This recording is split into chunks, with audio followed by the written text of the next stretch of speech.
Larry Sparks aqui para a Destiny Image. Estou com Eric Stakelbeck, que tive a oportunidade de conhecer e estou conhecendo melhor agora. Mas uma das coisas que faço é dar uma espiada nos meus convidados, só para saber o que eles estão fazendo. Agora, Eric, você traz algo muito necessário, um zelo genuíno aliado à informação sobre Israel. Porque eu tenho 42 anos e eu já fui para Israel. Eu amo Israel, mas sinceramente eu e a geração que vem depois de mim estamos desconectados da importância de Israel. Por que isso é vital? Quero que diga ao nosso povo por que é importante saber o que Deus faz agora com Israel e por que devemos nos importar. Sabe, Larry, obrigado por me receber. Podemos começar de uma perspectiva puramente secular.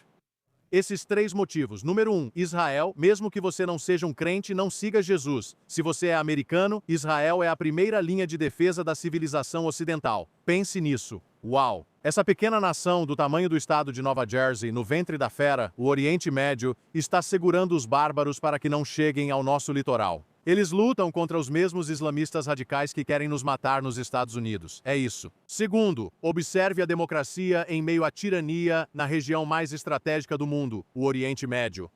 Número 3. Israel com avanços científicos, tecnológicos e de alta tecnologia. Economia em crescimento, abençoando o mundo como a Bíblia disse que faria, indo muito além do que se espera, abençoando o mundo. Número 4. Como você disse, Larry, devemos apoiar e conhecer Israel porque Deus disse isso. O Deus de Abraão, Isaque, Jacó e de Israel é um Deus que cumpre promessas, Larry. Ele deixa claro em sua palavra que não terminou com Israel. Ele tem um grande plano para eles. Ele fez, e a palavra-chave é promessas eternas para a terra de Israel e para o povo de Israel. Eu me lembro do livro de Amós. Deus diz, nos últimos dias, eu vou trazer vocês de volta para a sua terra, a terra que eu lhes dei, para nunca mais serem arrancados dela. Então, o povo judeu não vai a lugar nenhum. Eles sempre estarão em Israel. As coisas vão ficar meio complicadas, nem preciso dizer, mas o povo judeu veio para ficar. E Deus está agindo e trabalhando através dessa nação, não porque eles merecem ou porque conquistaram isso, mas por causa do seu santo nome. Interessante como, ao falar sobre isso, algo é revelado sobre Deus. Quero dizer, não é esse o Deus soberano que ainda tem planos e propósitos em andamento, não porque eles conquistaram ou merecem. Vamos ser honestos. Sim. Mesmo quando se trata de questões políticas e governamentais, isso não significa que aprovamos todas essas coisas, mas reconhecemos a mão de Deus, sua mão soberana sobre o povo e sobre a terra. É verdade. E Larry, em Ezequiel 36, Deus até diz, eu vou trazer vocês de volta. De novo, né, o termo-chave aqui é nos últimos dias. Sim, eu vou trazer vocês de volta, não porque vocês merecem. Ele realmente diz isso, mas por causa do meu santo nome, porque fiz promessas a Abraão, Moisés, Isaque, Jacó e Davi. Então Deus é um Deus que cumpre promessas. Ele está cumprindo tudo o que estabeleceu e prometeu ao povo de Israel. E veja, eu acho que se você olhar para a história de Israel e do povo judeu, é quase um microcosmo de todos nós, certo? Eles têm falhas, têm retrocessos, eles caem, eles se levantam novamente. Se você olhar para a Bíblia, que é realmente de muitas maneiras uma história do povo judeu, até o livro de Atos, sim, depois de Jesus, é. E que história entrelaçada por toda a palavra de Deus sobre esse único grupo de pessoas. Mas, novamente, as falhas e defeitos deles, eu acho que lançam uma luz sobre todos nós. E é por isso que Jesus morreu por todos nós. Sim, aliás, Jesus, um judeu de Nazaré. Sim. É engraçado. É interessante porque enquanto eu estudava avivamento, movimentos de Deus, despertares, sempre achei interessante notar que essas visitações incomuns do Espírito Santo aconteceram em conjunto com períodos significativos da história de Israel. Por exemplo, penso em 1948, quando Israel foi criado. O que ocorreu ao mesmo tempo? Você teve o movimento da chuva serôdia, um grande derramamento pentecostal carismático, avivamentos de cura e o surgimento de Billy Graham. Parece que há algo, Eric, quando abençoamos Israel até como nação, há uma bênção que o Senhor parece retribuir. Sim, não, com certeza. E é bíblico. Quero dizer, Gênesis 12:3, ele é muito claro. Abençoarei aqueles que te abençoarem. Ele fala a Abraão, você e seus descendentes, o povo de Israel. Deus diz que abençoará quem te abençoar. Lari, 2 pontos sobre isso, vamos lá. Frequentemente esquecemos a segunda parte de Gênesis 12:3, onde Deus diz, abençoarei quem te abençoar. Abençoarei aqueles que te abençoarem, amaldiçoarei aqueles que te amaldiçoarem, e vou falar sobre isso daqui a pouco, mas ele também diz, e por meio de você, Israel, todos os povos da terra serão abençoados. Sim, Mencionei os avanços médicos, científicos e de alta tecnologia. Acho que se houver uma cura para o Alzheimer ou para o câncer, ela será encontrada em Israel. É impressionante mesmo. Mas a principal bênção é que Jesus e Yeshua veio dessa linhagem, a linhagem de Israel, do povo judeu. O Messias, a palavra de Deus, os profetas, os discípulos, todos vieram do povo judeu. Então, de fato, todos nós fomos abençoados por esse pequeno grupo de pessoas. Agora, sobre a segunda parte, a da maldição, precisamos discutir isso. Sim. Claramente, eu acho que, em primeiro lugar, os Estados Unidos foi mais abençoada do que qualquer nação na história do mundo. Eu acho que um grande motivo para isso é porque nós abençoamos o povo judeu. Nós fomos um refúgio seguro para o povo judeu. Número 2, a maldição. Vamos dar uma olhada superficial na história dos últimos, 3.500 anos ou algo assim da história mundial. Eu penso no faraó, amando o poderoso Império Persa, os assírios, os babilônios, os filisteus, os amalequitas. E continuamos. Os nazistas, os otomanos, os gregos, os romanos. Todos eles vieram contra Israel e o povo judeu. E todos eles são impérios distantes, ditadores, etc., mas tinham isso em comum. Todos eles vieram contra o povo judeu e todos acabaram no lixo da história. Uau! Mas contra todas as probabilidades, quero dizer, contra todas as probabilidades. Sim, Israel continua não só sobrevivendo, mas prosperando. E você citou 1948 ano, em que também foram achados os manuscritos do Mar Morto. Uau! Possivelmente a maior descoberta arqueológica mundial, os manuscritos do Mar Morto. Mas isso foi 3 anos após o fim do Holocausto. Então, 3 anos após a pior calamidade em uma longa história de calamidades para os judeus, Deus restabelece essa nação das cinzas do Holocausto. Só Deus, quais as chances? Acho que em 1948, um pastor amigo meu disse que ficou muito mais difícil ser ateu em 1948, certo?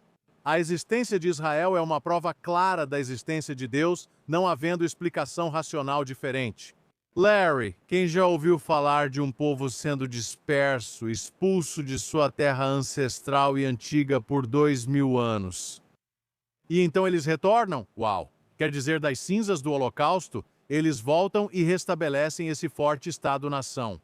Eles revivem a língua hebraica que não era usada regularmente há 2.500 anos. Quais são as chances? Uau! E Deus prometeu que faria isso. Sim, só Deus. Vou te colocar numa saia justa porque estou curioso. Vamos conversar sobre isso. Então, depois de 1948, você consegue pensar em outros anos em que houve avanços significativos em Israel? Sim, 1967, ok, sem hesitar, 1967, Larry, foi fundamental porque foi quando Israel reunificou Jerusalém. Sim, isso foi fundamental. Jerusalém, pela primeira vez em quase 2000 anos, foi a capital unificada do Estado-nação de Israel. Isso foi enorme, eu acho, profeticamente. Isso foi durante a Guerra dos 6 Dias. Sim. Israel conquistou isso, eu acho, uma vitória retumbante ordenada por Deus sobre seus inimigos. Aquela foi uma guerra e uma vitória milagrosas por si só. E isso foi em 1967. Então, aqui eu estou meio que brincando com isso, porque, ok, 1967 ao mesmo tempo, vimos a renovação carismática. Também vimos o começo do movimento de Jesus. Acho fascinante, adoro isso. Israel é um relógio profético. Sim, para a profecia do fim dos tempos e também para o mover de Deus. Certo, quais são outras datas, só por curiosidade? Esse é o ponto, você mencionar isso é incrível. Esse é meu mundo. Me formei em História da Igreja e Renovação, então estou sempre observando. É, bem verdade. Obviamente, quero dizer, trazendo isso mais para os dias atuais. 2023, infelizmente, 7 de outubro, sim. Foi um momento decisivo negativo para Israel. Mas o dia 7 de outubro, eu acho, desencadeou alguns sinais proféticos e sim, avançou algumas coisas, eu acredito, profeticamente. Israel lutou. Eu chamei isso de guerras de 7 de outubro, Hamas e Hezbollah, agora o Irã. E as peças do xadrez estão se movendo. Acho que com o Irã, Larry, especialmente, vemos uma armada dos Estados Unidos indo para lá agora. A guerra pode estar próxima. Oro para vermos o fim desse regime maligno que causou tanta miséria à região e ao mundo. Mas falando de movimentos proféticos, acredito que se esse regime cair, algo pouco conhecido, mas animador sobre o Irã, pois ao pensarmos no país, geralmente lembramos de terrorismo, infelizmente. A igreja que mais cresce no mundo está no Irã. Você sempre fala sobre avivamento, sim, e há um avivamento secreto acontecendo lá, em grande parte subterrâneo. Isso faz sentido, pois o Irã é uma terra bíblica, a antiga Pérsia. Sim, é isso mesmo. Estamos falando de Ester, Mardoqueu, Ciro, Dário, Esdras, Neemias, o Irã dos dias atuais. Sim, então Deus ainda não terminou com essa nação. Ele vai derramar o espírito dele se quando esse regime for embora, sim, sair de vez. Eu acho que Deus vai derramar o espírito dele sobre a Pérsia, o Irã. Pode ser uma plataforma para o evangelho se espalhar pela região, um impulso. Oro por um grande avivamento no mundo muçulmano. Essa é minha oração, acredito, e está prestes a acontecer. Bem, última pergunta, pois eu poderia conversar com você o dia todo, já que acho fascinantes esses paralelos. Antissemitismo agora, porém, na minha vida nunca vi algo nesse nível, fora do comum. E novamente, há uma geração que está surgindo que simplesmente não tem discernimento nesse assunto. Você diria que esse tipo de espírito que animou regimes contra o povo judeu parece que está mostrando sua face feia novamente? Quero dizer, como isso se manifesta? Como combatemos isso? Digo. Sim, Larry. Ótima pergunta. Você está certo, isso está acontecendo de forma muito aberta agora. Antes era mais velado, talvez com outra terminologia, mas agora está totalmente exposto. Quero dizer, tem uma coisa em que o islamismo radical, a esquerda radical e a extrema-direita concordam. Todos eles odeiam os judeus. Eles podem concordar nisso. Sim. E agora está muito aberto, está muito explícito. E acho que mencionei o dia 7 de outubro. Acho que isso abriu as comportas de muitas maneiras. Sim. Acho que isso liberou uma presença realmente demoníaca de antissemitismo. Onde, quero dizer, no dia seguinte ao massacre de 7 de outubro, Israel ainda nem tinha respondido ao Hamas. E você já tinha marchas anti-Israel e pró-Hamas nas ruas dos Estados Unidos, certo? Principalmente nos campi universitários em lugares como Nova York. Sim, com certeza.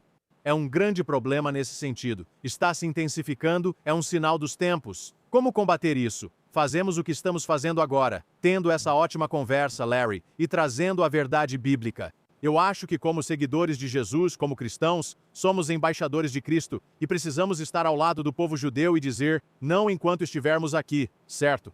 Nunca mais realmente significa nunca mais.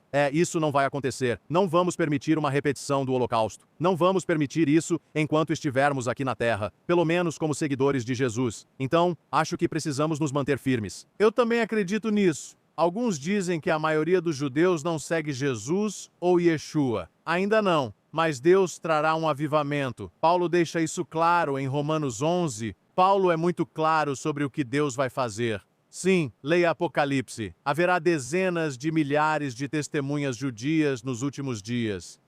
Deus tem um grande plano para Israel e o povo judeu. E isso vai se concretizar porque ele disse que aconteceria.